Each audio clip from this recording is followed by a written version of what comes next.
O Grande Conflito. Capítulo 31. Invisíveis defensores do homem. A relação do mundo visível com o invisível, o ministério dos anjos de Deus, a operação dos espíritos maus, acham-se claramente revelados nas Escrituras e inseparavelmente entretecidos com a história humana. Há uma tendência crescente para a incredulidade na existência dos espíritos maus, enquanto os santos anjos que ministram a favor daqueles que hão de herdar a salvação, Hebreus 1,14, são por muitos considerados como espíritos dos mortos. As Escrituras, porém, não somente ensinam a existência dos anjos, tanto bons como maus, mas apresentam prova inquestionável de que não são os espíritos desencarnados dos homens falecidos. Antes da criação do homem, existiam anjos, pois quando os fundamentos da terra foram lançados, as estrelas da alva juntas alegremente cantavam, e todos os filhos de Deus rejubilavam. Jó 38:7. Depois da queda do homem, foram enviados anjos a guardar a árvore da vida, e isto antes que qualquer ser humano houvesse morrido. Os anjos são, em sua natureza, superiores aos homens, pois o salmista diz que o homem foi feito pouco menor do que os anjos. Salmo 8, verso 5. Estamos informados pelas Escrituras quanto ao número, poder e glória dos seres celestiais, sua relação com o governo de Deus e também com a obra da redenção. O Senhor tem estabelecido o seu trono nos céus e o seu reino domina sobre tudo. E diz o profeta: ouvi a voz de muitos anjos ao redor do trono. No salão de recepção do Rei dos Reis, existem eles, como anjos seus magníficos em poder, ministros seus que executam o seu beneplácito, obedecendo à voz da sua palavra. Salmo 103, 19-21 e Apocalipse 5, 11. Milhares de milhares e milhões de milhões eram os mensageiros celestiais vistos pelo profeta Daniel. O apóstolo Paulo declarou serem muitos milhares, Daniel 7, 10 e Hebreus 12, 22. Como mensageiros de Deus, saem à semelhança de relâmpagos, Ezequiel 1, 14, tão deslumbrante é sua glória e tão célere o seu vôo. O anjo que apareceu no túmulo do Salvador e tinha o rosto como um relâmpago e o seu vestido branco como a neve, fez com que os guardas, por medo dele, tremessem e ficassem como mortos. Mateus 28, 3 e 4. Quando Senaqueribe, o altivo assírio, vituperou a Deus e dele blasfemou, ameaçando Israel de destruição, sucedeu, pois, que naquela mesma noite saiu o anjo do Senhor e feriu no arraial dos assírios a 185.000 deles. Ali foram destruídos todos os valentes e os príncipes e os chefes no exército de Senaqueribe. E este tornou com vergonha de rosto à sua terra. 2 Reis 19:35 e 2 Crônicas 32:21. Os anjos são enviados em missões de misericórdia aos filhos de Deus. A Abraão, com promessas de bênçãos. Às portas de Sodoma, para livrar o justo Ló da condenação do fogo. A Elias, quando se achava a ponto de perecer de cansaço e fome no deserto. A Eliseu, com carros e cavalos de fogo, cercando a pequena cidade em que estava encerrado por seus adversários. A Daniel, enquanto buscava sabedoria divina na corte de um rei pagão, ou abandonado para se tornar presa dos leões. A Pedro, condenado à morte no calabouço de Herodes. Aos prisioneiros em Filipos, a Paulo e seus companheiros na noite da tempestade no mar, a abrir a mente de Cornélio para receber o Evangelho, a enviar Pedro com a mensagem da salvação ao desconhecido gentil, assim, em todos os tempos, têm os santos anjos ministrado ao povo de Deus. Um anjo da guarda é designado a todo seguidor de Cristo. Estes vigias celestiais escudam aos justos do poder maligno. Isto O próprio Satanás reconheceu quando disse: Porventura teme Jó a Deus debalde? Porventura não circunvalaste tu a ele e a sua casa e a tudo quanto tem? Jó capítulo 1, versos 9 e 10.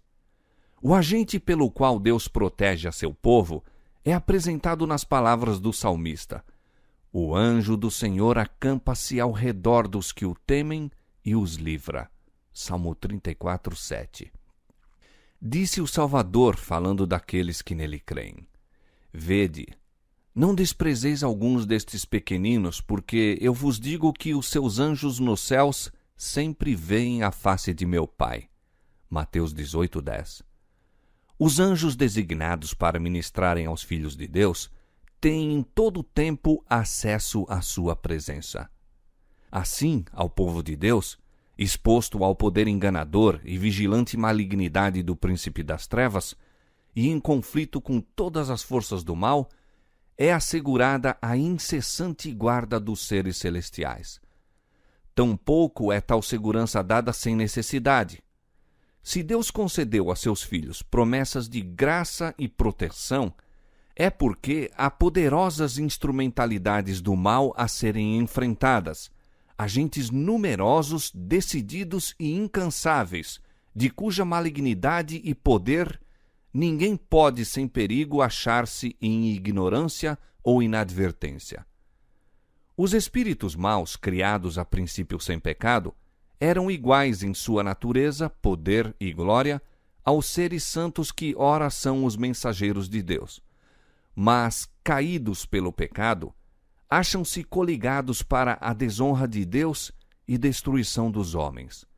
Unidos com Satanás em sua rebelião e com ele expulsos do céu, têm, através de todas as eras que se sucederam, cooperado com ele em sua luta contra a autoridade divina.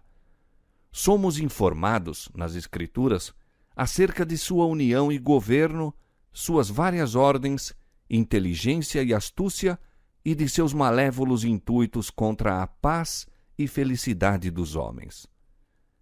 A história do Velho Testamento apresenta referências ocasionais à sua existência e operação. Foi, porém, durante o tempo em que Cristo esteve sobre a terra, que da mais notável maneira os espíritos maus manifestaram seu poder. Cristo viera para executar o plano ideado para a redenção do homem, e Satanás decidiu-se a fazer valer o seu direito de governar o mundo. Fora bem-sucedido ao estabelecer a idolatria em toda a parte do globo, exceto na terra da Palestina. A única terra que não havia cedido completamente ao domínio do tentador, viera Cristo para derramar sobre o povo a luz do céu. Ali, dois poderes rivais pretendiam a supremacia. Jesus estendia seus braços de amor em convite a todos os que quisessem nele encontrar perdão e paz. As hostes das trevas viram que não possuíam domínio ilimitado e compreenderam que, se a missão de Cristo fosse bem-sucedida, seu governo estaria prestes a terminar. Satanás enfurecia-se como um leão acorrentado e, em desafio, exibia seu poder tanto sobre o corpo como sobre a alma dos homens. Que os homens tenham sido possuídos de demônios está claramente referido no Novo Testamento. As pessoas desta maneira afligidas não sofriam meramente de moléstias provenientes de causas naturais. Cristo tinha perfeito conhecimento daquilo com que estava a tratar e reconheceu a presença direta e a operação dos espíritos maus.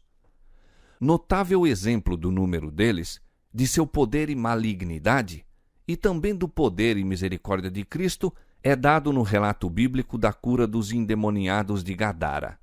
Aqueles infelizes lunáticos, zombando de toda restrição, agitando-se, espumando, encolerizando-se, estavam a encher os ares de seus gritos, fazendo violência a si próprios e pondo em perigo todos os que deles se aproximassem.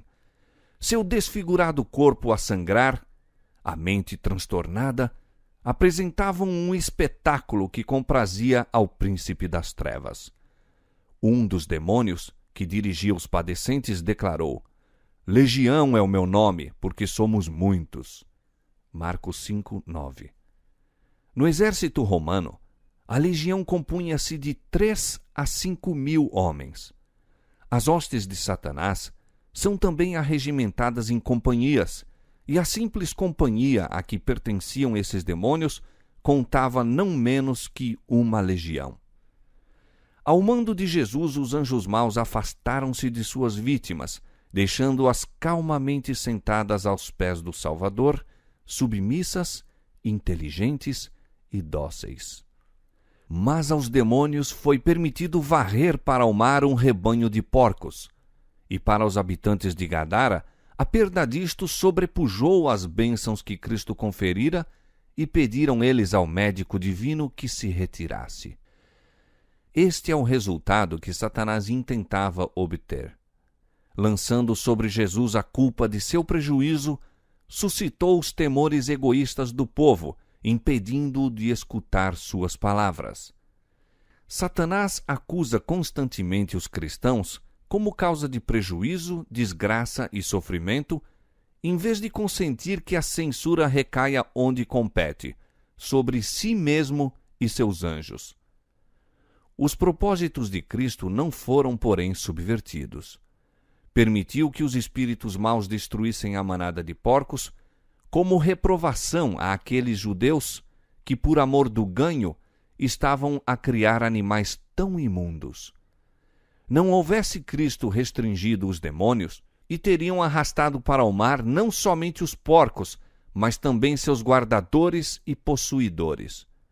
A preservação dos que os guardavam, bem como dos seus donos, foi unicamente devida a seu poder, misericordiosamente exercido para o livramento deles. Demais, foi permitido que esse acontecimento ocorresse, a fim de que os discípulos pudessem testemunhar o poder cruel de Satanás, tanto sobre o homem como sobre os animais. O Salvador desejava que seus seguidores conhecessem o adversário que tinham de enfrentar, para que não fossem enganados e vencidos por seus ardis. Era também sua vontade que o povo naquela região contemplasse seu poder de quebrar o cativeiro de Satanás e libertar seus cativos. E ainda que o próprio Jesus se retirasse, os homens tão maravilhosamente libertos ficaram para declarar a misericórdia de seu benfeitor. Outros exemplos de natureza semelhante se acham registrados nas Escrituras. A filha da mulher cirofenícia era atrozmente atormentada por um demônio, ao qual Jesus expulsou por sua palavra. Marcos 7, 26 a 30. Um endemoniado cego e mudo. Mateus 12, 22. Um moço que tinha um espírito mudo que muitas vezes o lançava no fogo e na água para o destruir. Marcos 9, 17 a 27. O lunático que, atormentado pelo espírito de um demônio imundo, perturbava a calma do sábado na sinagoga de Cafarnaum. Lucas 4, 33 a 36. Todos estes foram curados pelo compassivo Salvador. Em quase todos os casos, Cristo se dirigiu ao demônio como a uma entidade inteligente, ordenando-lhe sair de sua vítima e não mais atormentá-la. Contemplando os adoradores em Cafarnaum o seu grande poder, veio espanto sobre todos, e falavam entre si uns e outros, dizendo: Que palavra é esta, que até aos espíritos imundos manda com autoridade e poder e eles saem? Lucas 4:36. Aqueles possessos são em geral representados como estando em condição de grande sofrimento. Contudo, havia exceções a esta regra. Para o fim de obter poder sobrenatural, alguns recebiam alegremente a influência satânica. Estes, é claro, não tinham conflito algum com os demônios. Desta classe eram os que possuíam o espírito de adivinhação, Simão, o mago, o feiticeiro Elimas e a donzela que acompanhou a Paulo e Silas em Filipos. Ninguém se acha em maior perigo da influência dos espíritos maus do que aqueles que, apesar dos testemunhos diretos e amplos das Escrituras, negam a existência e operação do diabo e seus anjos. Enquanto estivermos em ignorância no que respeita a seus ardis, têm eles vantagem quase inconcebível. Muitos dão atenção às suas sugestões, supondo, entretanto, estar seguindo os ditames de sua própria sabedoria. É por isto que, aproximando-nos do final do tempo, quando Satanás deverá trabalhar com o máximo poder para enganar e destruir, espalha ele por toda parte a crença de que não existe. É sua política ocultar-se a si mesmo e agir às escondidas. Nada há que o grande enganador mais receie que o familiarizarmos-nos com seus ardis. Para melhor encobrir seu caráter e propósitos reais, faz-se representar de tal maneira a não excitar maior emoção do que ridículo e desdém. Ele se compraz muito em ser descrito como um objeto burlesco, repugnante, agoureiro, meio animal e meio homem. Agrada-se de ouvir seu nome empregado na brincadeira e na zombaria pelos que se julgam inteligentes e instruídos.